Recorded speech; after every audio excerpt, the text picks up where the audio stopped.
This video is brought to you in conjunction with Black Labrador Creations, but more from them later.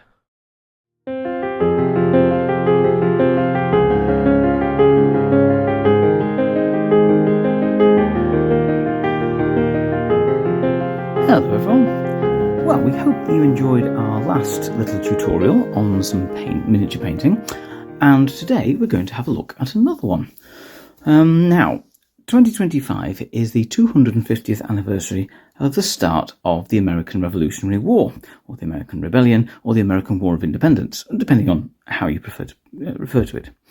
So, we're going to do some historical American Revolution 6mm. Now, if you notice, these are extremely small. The Space Marine that we did last time is approximately 32mm tall. That's quite a common scale for Wargames figures. These are in the epic scale, 6mm. That's 6mm from the base to the eye level. So obviously to accommodate for different hats. These are metal miniatures, or white metal miniatures, from Bakus Miniatures, and there'll be a link to their site as well on the video. One of my favourite suppliers of 6mm models, always all in metal. They don't do plastic at the moment, or resin, but they come in various size packs. This particular pack at the moment is from the American Revolutionary Army pack. You can get basically an entire pack in one. But let's have a look at them. This is basically just one unit. So I've supplied the bases myself. These are just laser cut 3mm thick MDF. And these are 20 by 20 millimeters. So what we're going to do is, in the end, these will form a unit of 3 bases. And that means that in various games, you can spread them out, you can keep them in line, you can turn them into square, you can put them in a column for march. So there are various ways to base them, but how we're going to do it is my own basing for rule sets such as Black Powder, where you need to be in line to do battle and in march column to march along the road. But let's have a look at the models themselves. So as you see, rather than one model, they come on little strips. So each strip, let's just zoom in so you can see there, has 4 little grenadiers on them. So these are British Grenadiers, quite iconic troops of the American Revolution. Every regiment of the British Army would have a company of these, usually picked as the tallest men. Quite often they'll be at least 6 feet tall, and they would wear a large bearskin cap on top to further accentuate their size.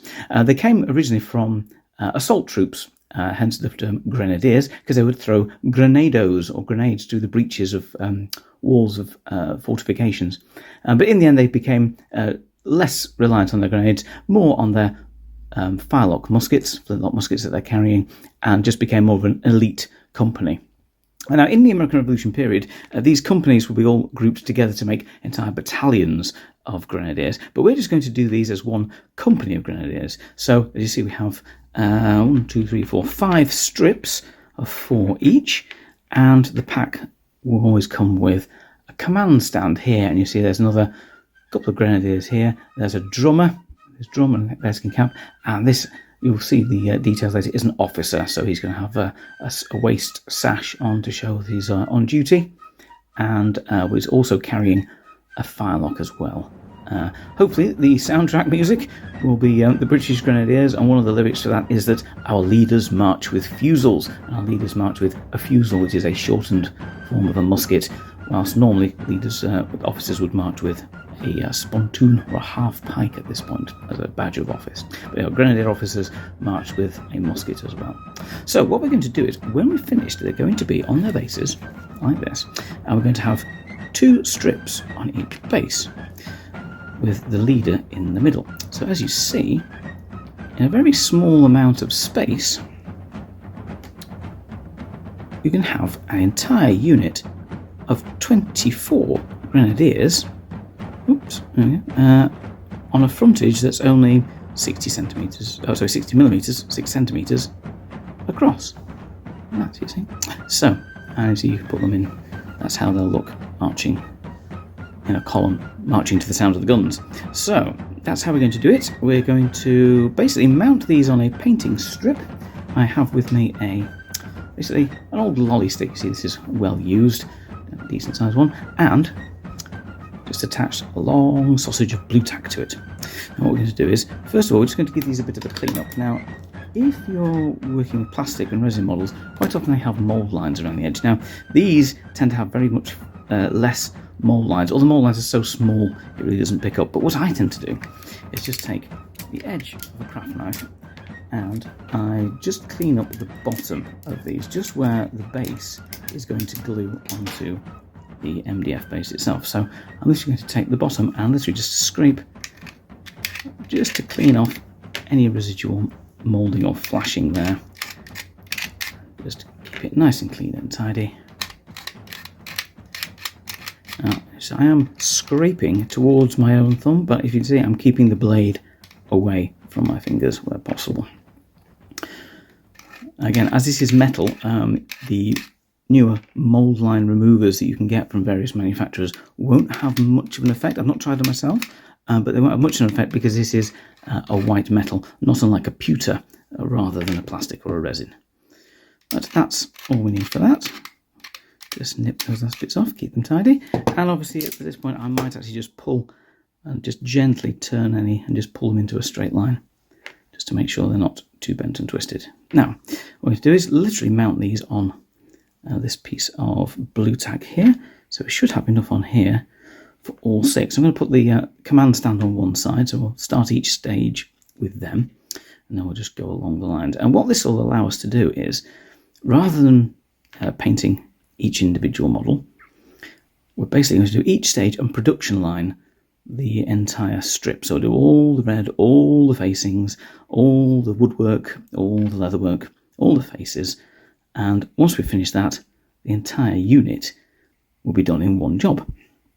And that's the very good thing with these smaller scales, is that you can complete an awful lot a lot quicker than you could if you were using 28mm to do a battalion of 24 British Grenadiers. That might take you quite a long time, though of course they would look very good. Right, so there they are. And what we're going to do is we're going to undercoat spray those with some black spray, and then they're ready to begin.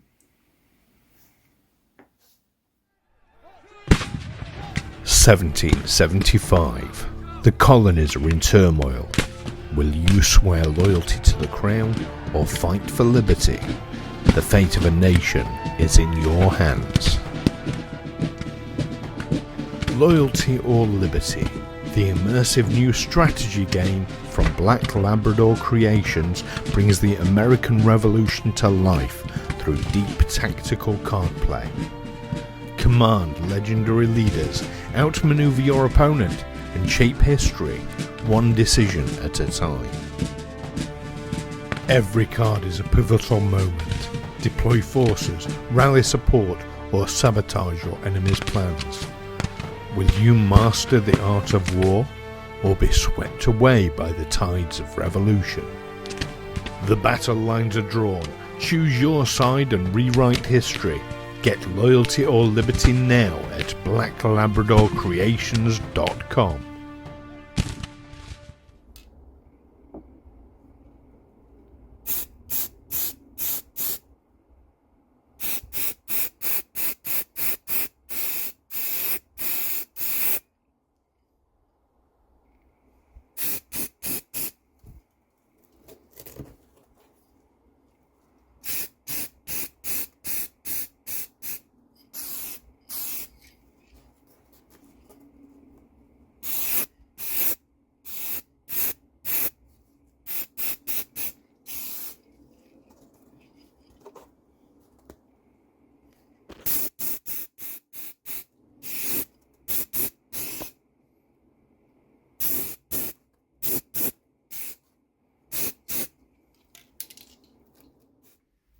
And welcome back.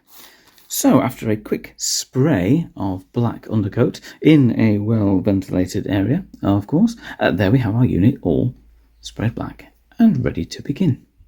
Now obviously if you're doing large amounts you can do multiple units like this. I've been known to do a brigade or so over the course of a weekend, but we're just going to focus on this one. So let's have a look at the paints we're going to be using. So again, we're using I'm just using some Citadel paints, and what we're going to use is for their famous red coats, a good solid red, corn red in this case, quite a nice deep madder-esque red. We're going to do them with facing colours of yellow. That's quite common during the American Revolution. So the coats are red, and the cuffs and collar will be a different colour in every regiment. In this case, we're going to do yellow because they were present at some of the first engagements of the Revolutionary War, especially the battles of Lexington and Concord in April of 1775. And then we're going to use a white for leatherwork and accoutrements. Now that's obviously your straps and slings and belts, and also their waistcoats and their knee breeches and socks. Those are all going to be in on off-white. I'm going to go with a little bit of this one, grey sear. Then we'll be obviously using a fairly straightforward Kislev flesh for their skin areas, faces and hands. And then for the muskets, we'll use a Rhinoxide dark brown for the stocks and the metallic Ironbreaker for the barrels. So you'll literally have lock, stock and barrel. See what I did there? Right, so that's our selection of paints. We'll get on and make a start with them with the first stage.